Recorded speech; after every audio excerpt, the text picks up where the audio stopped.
Hai teman-teman Korean Zone, kita kembali dengan berita terupdate dari K-pop. Yang pertama, Jennie Blackpink menjadi solois wanita K-pop pertama yang mencapai 10 juta like di YouTube. Jennie Blackpink telah memecahkan rekor lain di K-pop. Pada 17 Maret, single debut Jennie, Solo, mencapai 10 juta like di YouTube. Prestasi luar biasa itu datang hampir 3 tahun setelah pertama kali dirilis pada 12 November 2018. Jennie adalah solois wanita pertama dan artis wanita kedua di K-pop yang melakukannya. Solo adalah video musik K-pop tercepat oleh seorang solois yang mencapai 10 juta like di YouTube, mengalahkan Gangnam Style milik Psy. Sampai saat ini, Psy dan Jennie adalah satu-satunya solois K-pop yang mencapai pencapaian ini. Solo juga melampaui Boombayah dari Blackpink untuk menjadi video musik debut K-pop tercepat yang mencapai 10 juta like. Setelah mendengar berita tersebut, penggemar dengan cepat menghujani Jennie dengan cinta dan pujian.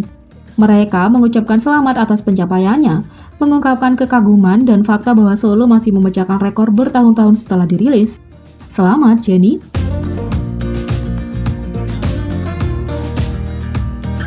Yang kedua, JB mengungkap bahwa dia sedang sibuk mengurus dokumen hukum GOT7. Pimpinan GOT7, JB, berbagi wawasan tentang seperti apa jadwalnya baru-baru ini. Dia memperbarui Agase dengan memposting paragraf ke Instagram story-nya. Sejak GOT7 meninggalkan JYP Entertainment, JB telah mengambil posisinya sebagai leader yang sangat serius. Dia menjelaskan bahwa dia telah mempelajari bisnis agar lebih siap untuk menangani legalitas dan dokumen sehingga GOT7 dapat merilis lagu secepat mungkin. Dia menulis, "Saya benar-benar ingin merilis lagu Encore, jadi saya telah mengurus semua dokumen yang dibutuhkan, distribusi, transfer merek dagang, hal-hal praktis, dan lain-lain. Saya menyelesaikan sambil mempelajari tentang hal-hal ini," kata JB. JB tampak khawatir para penggemar mungkin keliru mengira dia tidak berbuat banyak. Dia meyakinkan penggemar bahwa meskipun terkadang dia terlihat seperti tidak aktif, dia sangat sibuk di belakang layar. Ini bukan sesuatu yang diungkapkan, tapi saya pikir akan bagus jika kalian tahu apa yang telah saya lakukan. Jadi, Anda dapat melihatnya seperti saya telah melakukan semua yang harus dilakukan seorang pemimpin, kata JB. Karena dia fokus menangani dokumen, JB tidak punya banyak waktu luang untuk dirinya sendiri.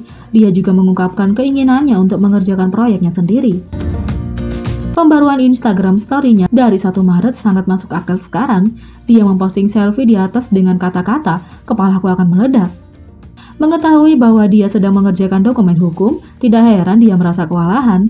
Agase menggunakan platform media sosial seperti Twitter untuk mengungkapkan penghargaan mereka atas kerja keras JB, terutama selama transisi GOT7.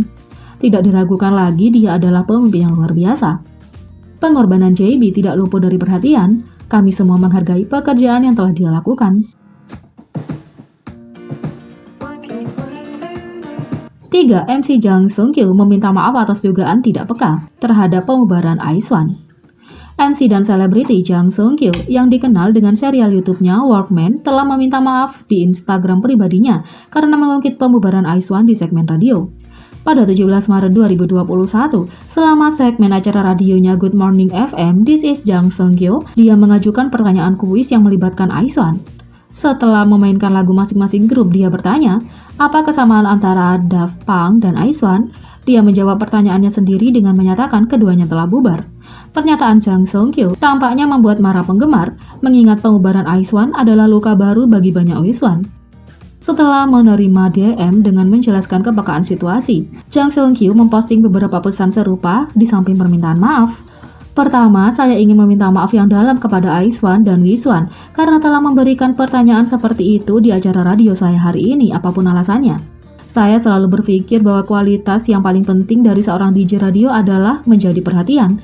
Namun saya sangat malu telah membicarakan pertanyaan seperti itu tanpa ragu-ragu, sehingga gagal mempertimbangkan pihak lain. Saya bahkan lebih malu karena saya baru menyadari masalahnya ketika saya menerima DM terkait masalah tersebut. Dipikir-pikir lagi, masalahnya adalah saya dan penulis tidak menunjukkan perhatian terhadap anggota IZ*ONE dan Wiswan. Saya berpikir bahwa saya adalah seseorang yang sensitif dan seseorang yang menjaga dasar-dasarnya, tetapi sepertinya saya telah kehilangan akarnya dan menjadi berpuas diri. Melalui kejadian ini, saya akan bekerja keras untuk tidak terlena dan selalu waspada serta menjadi DJ yang penuh pertimbangan. Sekali lagi, saya minta maaf, kata Jang Sung-kyu. Yang lain bersyukur bahwa dia menangani masalah ini dengan tenang dan mengeluarkan permintaan maaf dengan ramah. 4. 4. Aktris Train to Busan, Jung Yomi mengungkap dirinya sebagai penggemar Jin BTS. BTS telah mengambil alih dunia dan untuk membuktikannya, mereka telah menambahkan aktris lain ke dalam daftar penggemar mereka. Aktris Jung Yomi dari Train to Busan baru-baru ini menjadi berita utama karena menjadi penggemar BTS.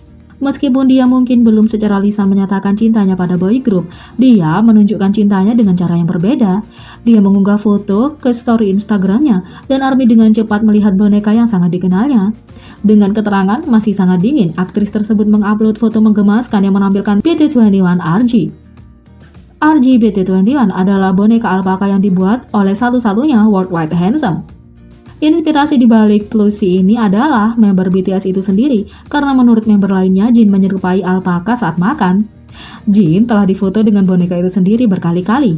Ini bukan pertama kalinya aktris cantik itu terlihat dengan boneka itu.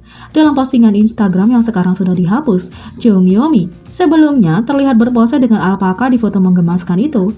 Kecintaannya pada Jin BTS tidak berakhir di sini. Aktris ini sebelumnya terlihat dalam Benny yang menyenangkan dan penuh warna di sebuah episode Yeonstay TVN. Sementara dalam keadaan normal, Benny ini hanya akan menjadi Benny rata-rata. Tapi tidak dalam cerita ini, hiasan kepala rajutan yang terlihat pada Jung Yomi sebelumnya dipakai oleh, ya Anda dapat menebaknya, Jin. Anggota BTS mengenakan Benny ini untuk foto paket musim dingin 2021 grup. Daftar ARMY selebriti terus bertambah dan sepertinya tidak akan berhenti dalam waktu dekat. 5. Kota Minnesota, Amerika Serikat menyatakan BTS sebagai warga kehormatan. Semua anggota BTS lahir dan besar di Korea Selatan, tetapi sepertinya mereka menjadi warga negara kehormatan sebuah kota di Minnesota, Amerika Serikat juga. Anggota BTS memiliki beragam kota yang mereka sebut sebagai kampung halaman mereka. Suga dan V dibesarkan di Daegu, salah satu wilayah metropolitan utama Korea Selatan. Jimin dan Jungkook sementara itu menyebut Busan tepi pantai sebagai rumah. Jaehyuk berasal dari kota pertanian Gwangju, Jin dibesarkan di tetangga Seoul, Gwacheon, dan RM berasal dari wilayah Ilsan yang dipenuhi bunga. Meskipun tidak ada anggota yang pernah tinggal di Amerika Serikat, kecuali 1 bulan yang dihabiskan Jungkook untuk belajar menari di Los Angeles, mereka sekarang dihormati oleh pemerintah kota Amerika Serikat. Menurut siaran pers baru, Dewan Kota Shakopee di Minnesota mengungkapkan bahwa anggota BTS telah dinyatakan sebagai warga kehormatan kota yang baru. Dewan Kota Shakopee dengan ini telah menyatakan anggota boy group band BTS yaitu Jin, Suga, Jaehyuk, RM, Jimin, V, dan Jungkook sebagai warga kehormatan Shakopee MN. Tulis shakopee.org. Terletak di sungai Minnesota, Shakopee adalah kota yang terkenal akan suasananya yang ramah, menawan, dan fasilitas yang semarak. Rumah bagi taman hiburan dan arena pacuan kuda dipandang sebagai salah satu tujuan hiburan teratas di wilayah tersebut. Kota Shakopee berpenduduk hanya 40.000 orang, menjadi tempat kelahiran beberapa atlet dan tokoh politik. Kewarganegaraan kehormatan adalah pemberian simbolis, jadi anggota BTS tidak akan mengambil kewarganegaraan baru dalam waktu dekat. Sejauh ini, BTS belum mengunjungi negara bagian Minnesota, tetapi jika mereka akan pergi ke Shakopee, mereka pasti akan disambut dengan tangan terbuka. Jadi, bagaimana menurut kalian tentang ini? Beri komentar di bawah, klik subscribe, like, share, dan klik lonceng. Mari kita sama-sama jadikan channel ini berguna bagi K-popers Indonesia. Sekian video kali ini, sampai jumpa lagi.